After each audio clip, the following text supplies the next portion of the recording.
आम ले लो, ताजे मीठे आम, स्वादिष्ट आम, मौसम के पहले आम। गर्मियों का मौसम यानी आम के फलों का मौसम शुरू हो चुका था। सड़कों के किनारों की दुकानों पर रस भरे स्वादिष्ट आमों की भरमार थी। वहीं पास के एक खाली मैदान में एक बूढ़ी काकी अपने छोटे से पोते के साथ झोपड़ी में रहा करती थी। दादी माँ, मुझे भी आम खाना है। इसकी खुशबू कितनी अच्छी है। खुशबू जब इतनी अच्छी है तो आम कितने स्वादिष्ट होंगे। मैंने आज तक एक भी आम नहीं खाया, बस हर बार खुशबू से ही मन बहला लेता हूँ। दादी माँ, क्या आपने भी आम खाए हैं? हाँ बेटा, खाए तो हैं। बहुत समय हो गया। जब तेरे पिताजी आमों की दुकान लगाया करते थे तब मैंने बहुत आम खाए हैं, लेकिन उसके जाने के बाद तो बस खुशबू ही रह गई है आमों की। ऐसा कहकर बूढ़ी काकी घर की साफ सफाई करते करते अपने बेटे को मन ही मन याद करते हुए कहती है, हाय बेटा, अगर तू जिंदा होता तो टिंकू को यूं किसी भी चीज के लिए तरसना ना पड़ता। बूढ़ी काकी पास ही के एक सेठ के घर में बर्तन धोने का काम किया करती थी। उस सेठ का एक बहुत बड़ा आम का बगीचा भी था जो घर के पीछे ही था। वो हर हफ्ते उसकी साफ सफाई कर दिया करती थी। उसकी सेठानी बहुत ही कंजूस और शक्की महिला थी। वो बगीचे की साफ सफाई के दौरान बूढ़ी काकी पर नजर रखा करती थी कि कहीं वो बगीचे से आम न ले जाए। एक दिन टिंकू की छुट्टी थी। उस दिन उसकी दादी को अपने सेठ जी का बगीचा भी साफ करना था, इसलिए वो टिंकू को भी साथ चलने के लिए बोलती हैं। चल टिंकू, आज तू भी मेरे साथ सेठ जी के घर चल। मुझे उनका बगीचा साफ करना है, तो देर हो जाएगी। तू अकेले घर पर रहकर क्या करेगा? वहाँ मेरा थोड़ा हाथ ही बटा देना। ठीक है दादी। बूढ़ी काकी वहाँ साफ सफाई में लग जाती हैं और टिंकू भी उनकी मदद करने लग जाता है। जब बूढ़ी काकी बगीचे की साफ सफाई करने आती है तो टिंकू भी पीछे पीछे आ जाता है और बगीचे में ढेर सारे आमों को देखकर बहुत खुश होता है। उसके मुंह में पानी आ जाता है। अरे वाह दादी, इतने सारे आम, मैं एक आम ले लूं इनमें से? ना बेटा, सेठानी जी देखेंगी, बहुत गुस्सा करेंगी। टिंकू टुकुर टुकुर आमों को देखता रहता है और वो खुद को रोक नहीं पाता और एक आम तोड़ ही लेता है। अरे बेटा, ये क्या किया तूने? तुझे मना किया था ना। सेठानी जी आ गई और तेरे हाथ में आम देखा तो तुझे बहुत डांटेंगी। दादी, एक ही तो आम तोड़ा है और वहाँ पेड़ पर तो बहुत सारे आम हैं। उन्हें कैसे पता चलेगा? मैं झट से खा लूंगा। वो दोनों बात कर ही रहे होते हैं, तभी सेठानी वहाँ आ जाती है और टिंकू और उसकी दादी को बहुत भला बुरा बोलती है। अरे नालायक, तूने मेरे बगीचे का आम चोरी कैसे किया? और बूढ़ी काकी, तुमने भी इस लड़के को रोका नहीं?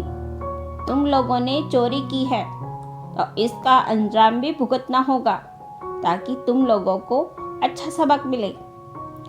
तुम्हारी इस महीने की पगार कट। आंटी जी, मैंने तो एक आम लिया है और आपके पास तो इतने सारे आम हैं। इसमें इतना गुस्सा क्यों कर रही हैं आप? टिंकू की बातें सुनकर सेठानी और भी भड़क जाती है और बूढ़ी काकी को काम से निकालने की धमकी देती है। माफ कर दो सेठानी जी, ऐसा ना करो, ये अभी नादान है।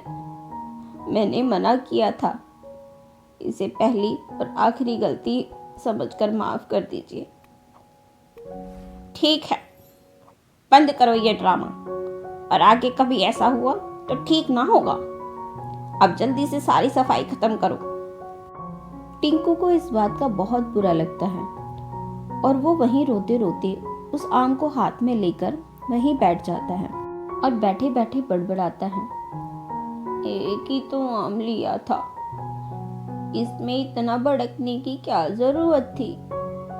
मेरी दादी को भी इतना गंदा गंदा बोल के गई है वो आंटी। भगवान जी, आम खाना या तोड़ना कोई गलती है क्या? तभी टिंकू को एक आवाज सुनाई देती है। वो आवाज उस आम की थी जो उसने तोड़ा था। नहीं टिंकू, आम तोड़ना कोई गलती नहीं है, लेकिन वो सेठानी बहुत कंजूस है। वो किसी को भी अपने बगीचे से आम नहीं देती। टिंकू चौंक कर उस आम को देखता है और हैरान होकर देखता है कि आम बोल रहा है,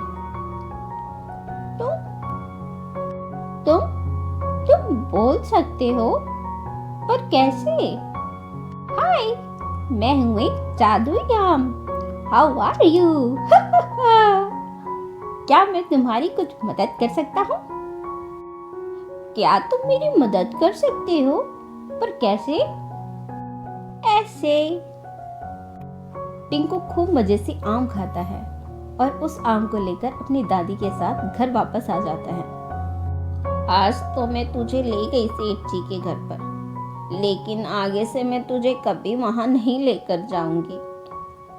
ठीक है दादी, पर मैं आपको कुछ बताना। तभी दादी उसे डांटकर चुप करा देती है और बाहर चली जाती है। तब टिंकू उस आम को अपनी और दादी की हालत के विषय में बताता है कि कैसे उसके माता पिता ना होने पर उसकी दादी मेहनत मजदूरी करके उसे पाल रही हैं। ओह, so sad dear, but no फिकर, because जादुई आम is here. क्या क्या तुम क्या बोल रहे हो? अरे, तुम्हें ये भी नहीं पता मैं अंग्रेजी बोल रहा हूँ। अंग्रेजी तुम्हें आती है? हाँ, उस सेठानी के बच्चे अक्सर मेरे पेड़ के नीचे बैठकर पढ़ाई किया करते थे, तो मैंने भी सीख ली। तभी बाहर से दादी की आवाज आती है। क्या हुआ दादी? अरे बेटा, तेरी बूढ़ी दादी खाना बाहर रखकर भूल गई और कुत्ते सारा खाना उठाकर भाग गए। अब मैं तुझे कहाँ खाना लाकर दूंगी, और मैं अब दूसरा खाना भी नहीं बना पाऊंगी अंधेरे में। हे भगवान, और कितनी परीक्षा लोगे इस गरीब बुढ़िया की। तभी जादुई आम अंदर बहुत ही स्वादिष्ट खाना प्रकट कर देता है और टिंकू को दादी के साथ खाना खाने के लिए बोलता है। टिंकू भी दादी को खाने के लिए बोलता है। कहाँ है खाना? बेटा, सब तो कुत्ते ले गए।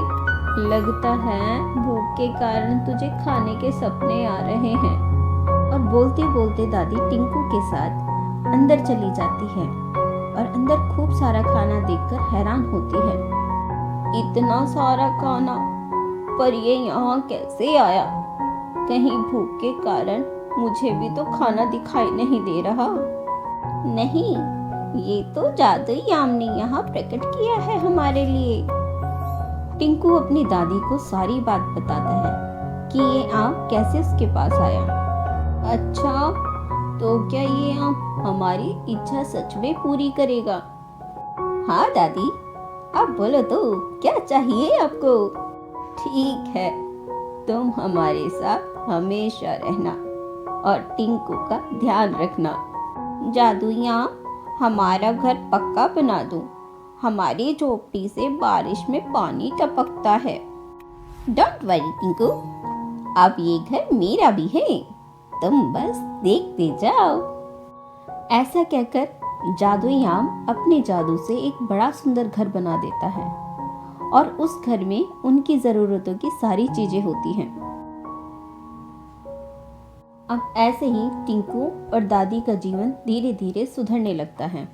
टिंकू की दादी ने अब सेठ जी के घर काम करना छोड़ दिया और फलों की एक दुकान अपने घर के बाहर ही खोलकर अपनी कमाई का साधन बना लिया और टिंकू एक अच्छे स्कूल में जाने लगा। ऐसे ही टिंकू और दादी ने जादुई आम की सहायता से एक अच्छा जीवन जीना शुरू कर दिया था। जादुई आम अब हमेशा के लिए टिंकू के साथ ही रहने लगा।